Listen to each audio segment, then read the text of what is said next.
Everyone, and I think in a healthy way, wants to be a millionaire. They line up for shows to be contestants on shows that can make them rich.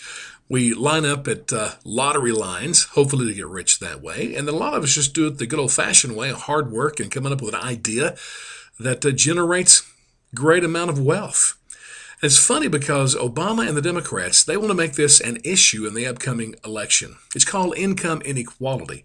Yet they kind of want to lay the blame at the feet of the rich, like they're stealing money from the poor. I'm not even sure what the argument is, but since they want to talk about it, so do I.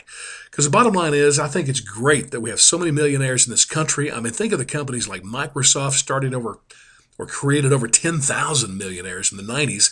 This past decade, Google, Facebook, and others have created thousands more. I personally think that's a wonderful thing. Now, there's certainly some stuff that's not fair. I don't think it's fair when a child is born into a wealthy home. They didn't earn that. They were just lucky. On the other hand, it's not fair when a child is born into a home of poverty. I mean, it's even worse, and I understand that, and we need to deal with that. But this whole issue of inequality business, income inequality, in my book, is utterly bogus.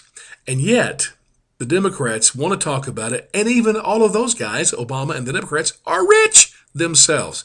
Such hypocrisy. I think I have figured out the issue, though. When you take all the rich people in the country, now they're divided like all other groups. Some are Republicans, some are Democrats. I think I have a theory as to which ones are which once they become rich. If you become rich and you feel guilty about your money, especially with the reality of the poor, if you feel guilty about what you have, you're a Democrat. Republicans, on the other hand, they're proud of what they have. And hopefully it's because they created it through coming up with a product or service that made lives better. And we should applaud their success.